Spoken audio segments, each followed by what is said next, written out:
J'ai publié quelque chose aujourd'hui, là, ce midi, ce qui est ici où j'habite le midi, sur l'Inde. Là, j'arrive ce soir et je vois que on me parle des expériences de mort imminente et puis bon, le plan des morts, le monde de la mort.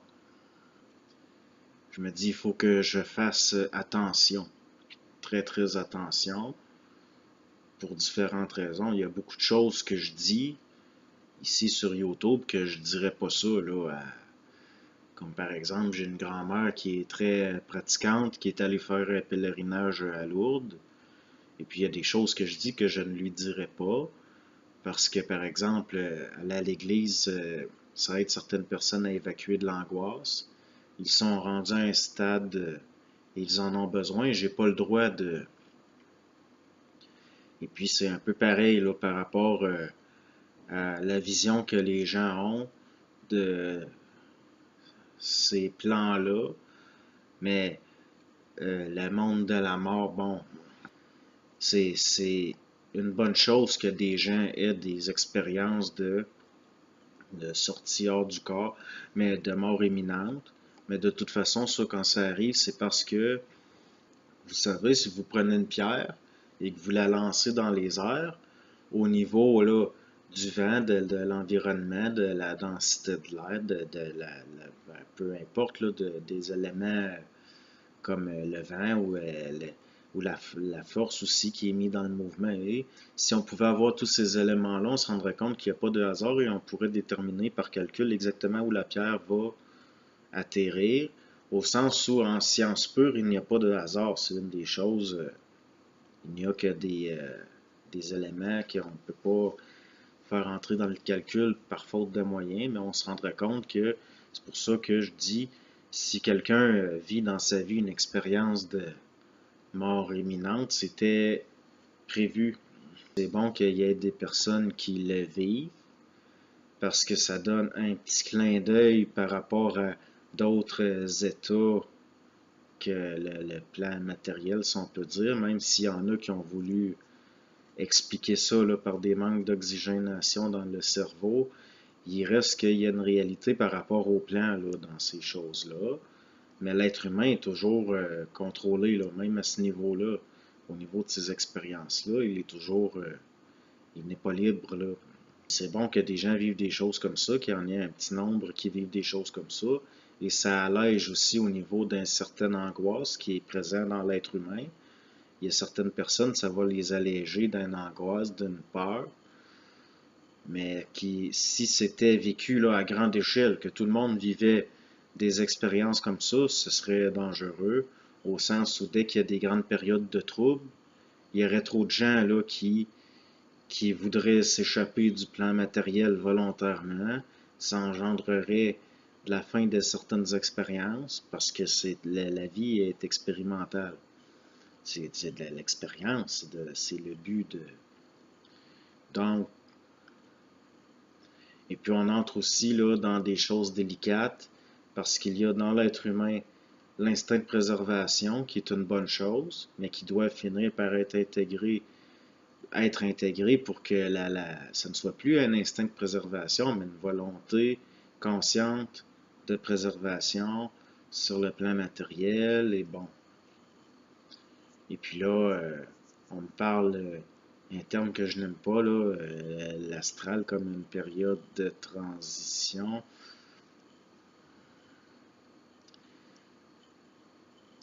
L'expérience, c'est dans le plan matériel. Et puis, moi, à mes yeux, le plan le plus important, là, qui est une finalité là, de tout le dégradé, le plan matériel est d'une importance extraordinaire, extrême, au sens où, à mes yeux, ce plan-là, là, qu'on pourrait appeler le monde de la mort, est très, très secondaire. Très, très secondaire. Puis au niveau là d'acquérir, et puis ce qu'on pourrait appeler dans ce qui est évolutionnaire, c'est dans le plan matériel que ça se passe.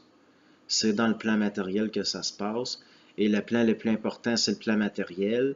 et même au niveau de ce qui est enregistré dans ce qu'on pourrait appeler, entre guillemets, là, le monde de la mort, ces mémoires-là, entre autres, ben, des mémoires, il n'y a pas juste des mémoires, il y a d'autres choses aussi, et puis bon, c'est des choses très vastes, là. Le temps puis l'espace sont différents. Pourtant, ça ressemble un peu au monde matériel. Et puis, ceux là, qui ont pu... c'est un peu quasiment un écho. Ces mondes-là, sans le plan matériel, n'existeraient pas.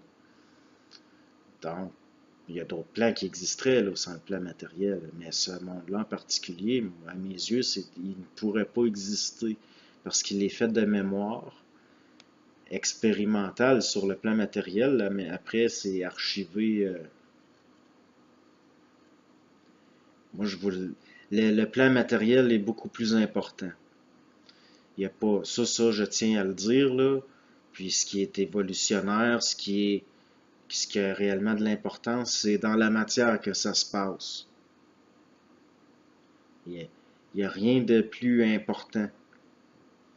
Et puis ceux qui ont la mauvaise habitude de converser avec ce qu'ils considèrent comme des morts, si vous leur parlez de ça, que vous leur dites c'est dans la matière que ça se passe, c'est la matière qui est importante, puis que vous vous mettez à... Vous allez sentir possiblement là, une agressivité. Mais même là, on entre dans des choses, c'est tellement délicat. Et puis moi, je n'avais pas nécessairement l'intention d'aborder des sujets comme ça. Mais une chose que je tiens à dire que je considère comme important, c'est que le réel, c'est dans les plans matériels que ça se passe, et puis que ces plans-là, à certains niveaux, sont très secondaires. Ils n'auront jamais l'importance, ils ne pourraient même pas exister sans le plan matériel, au niveau là, de ce qu'on appelle là, les plans là, de la mort, les mondes de la mort. Puis, comme je vous dis, là, ceux qui considèrent là, qu'ils ont... moi, les morts, je veux rien savoir de je dis pas que j'ai pas eu... j'ai un vécu, mais moi, je veux rien savoir de ça. Ça se peut que j'en parle, ou si on m'invite à en parler, bon, je peux en parler. Mais moi, là, les morts, là, qui me... Non, j'ai aucun attrait... c'est délicat, là. J'ai vu des gens, après un décès de proche, bon, ils ont eu des chocs, ça a fait changer certaines choses, c'est pas mauvais en soi, mais il y en a que ils vont s'enfermer dans des littératures qu'il n'y a rien de... Ils vont se mettre à parler avec une urne funéraire. Il y a une dame, là, de ma connaissance, son fils est décédé, elle discutait tous les jours avec l'urne. C'est extrêmement malsain, ça. Aussi, une jeune fille, là, qui portait à ma connaissance tous les jours, elle parlait avec sa grand-mère décédée, faisait de l'écriture automatique. Moi, je vous le dis, là, à ce niveau-là, il n'y a rien de bon qui peut sortir de des choses comme ça. Puis ça, c'est pas mon opinion, c'est par rapport à ce que vous allez vous faire, vous allez perdre de l'énergie, vous allez être entretenu dans un esprit qui est pas, c'est pas propice là à être vif. Et puis la mort, c'est la mort. Vous allez mourir de toute façon. Je veux dire, à un moment donné, vous n'aurez pas le choix de... Bon, on finit toujours par rencontrer ça de toute façon. Donc, ça donne quoi là, de votre vivant de penser à... C'est sûr que c'est intéressant, mais je vous le dis, comparativement au plan matériel, c'est rien. Ces mondes-là ne pourraient pas... les mémoires archivées et puis les formes archivées dans ces mondes-là, qui sont de fréquence même parfois sur certains niveaux, parce qu'il y a des régions, la fréquence est plus basse que celle du plan matériel.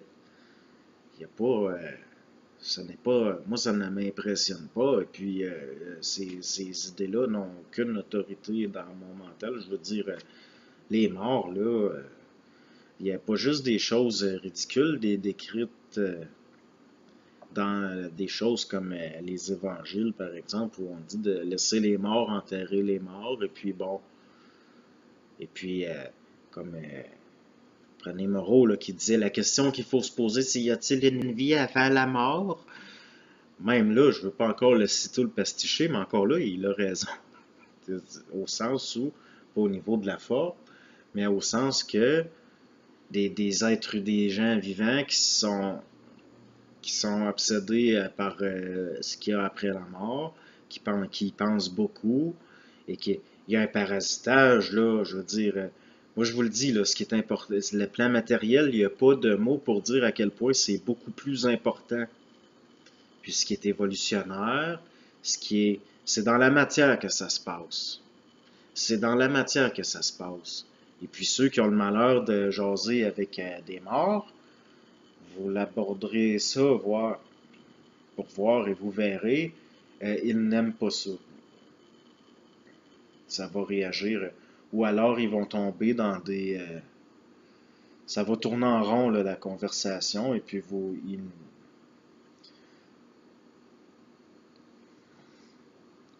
c'est ce que j'ai à dire sur ça. Moi, le monde de la mort, ça ne m'intéresse pas beaucoup. M'intéresse, oui, c'est important, les plans, les bons.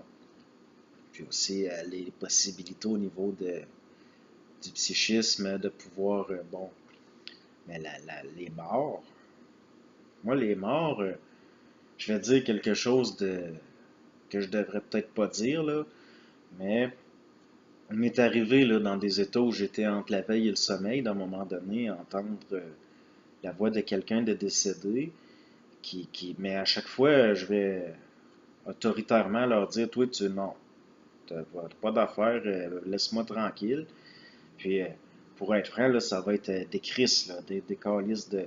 Puis je deviens, souvent, là, je redeviens réveillé parce que ça me met en colère. Ça me met en colère. Les morts n'ont pas à exercer d'autorité sur les vivants, puis les vivants n'ont pas de... Là, je sais que c'est pas ça qui était nécessairement abordé dans... Mais il reste que d'avoir un trop grand intérêt pour ça, ça peut être... ça peut enclencher quelque chose qui fait que... Puis je le sais que ça va... Ça peut pas faire autrement que de déplaire ce que je dis là. Mais si vous voyez certains plans comme des plans de transition, oui, il y a des plans qui sont de transition, mais faut pas voir ça non plus comme une... faut pas l'idéaliser. Il faut pas rendre... L'être humain est surveillé dans ce qu'il peut savoir ou pas, et puis nous ne sommes pas libres de voir les choses comme elles sont, parce qu'il y a des intérêts à faire que, à conserver l'authenticité expérimentale de l'être humain au niveau de son expérience, de ne pas trop intervenir. Il y a des choses qui, bon. Puis moi, je vous le dis, il y a pas de mots pour dire à quel point le plan matériel est important. C'est ça qui est important. Et puis, c'est l'expérience dans le matériel. Et puis, au niveau, là, de ce qui est les mondes de la mort, puis ce qui est après la mort. Et puis, ça, à mes yeux, pour moi, c'est très, très, très secondaire. Très secondaire. Et les gens là qui s'adonnent à du spiritisme, moi je trouve ça malsain. C'est très malsain au point où moi la vie après la mort, je ne pense jamais à ça. Ça ne Et pourtant je ne suis pas quelqu'un qui a peur de la mort. Je n'ai pas peur de toute façon. Bon, à un moment donné, on sait certaines choses et puis il y a une angoisse qui disparaît parce qu'on identifie l'objet. À un moment donné, je parlerai de la peur et ce que c'est que l'angoisse, c'est-à-dire une peur qui est là, mais l'objet n'est pas dans la conscience nécessairement, l'objet de la peur. Puis comment ça se traduit dans le système, comme au niveau nerveux, l'anxiété. Mais Moi, la vie après la mort, je vous le dis, là, c'est pas important tant que ça.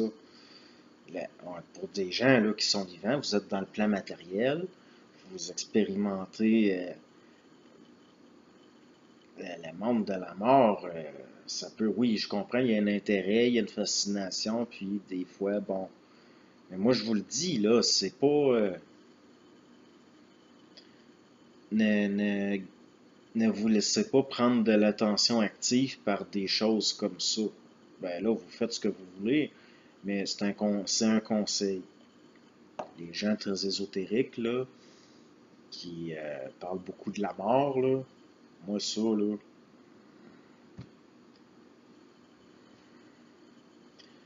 c'est tout ce que je dis pour l'instant sur ça. C'est tout ce que je dis pour l'instant sur ça. Là, je laisse intérieurement que là, c'est quand même bon. Donc, bonjour. Et puis, prenez soin de vous, là. Puis, prenez soin de pour avoir une expérience. Puis, les morts, là, laissez ça là, dans la mort. Si possible. Moi, j'ai pas d'ordre à donner à personne. Mais moi, les morts, là. Bon, ben, bonjour.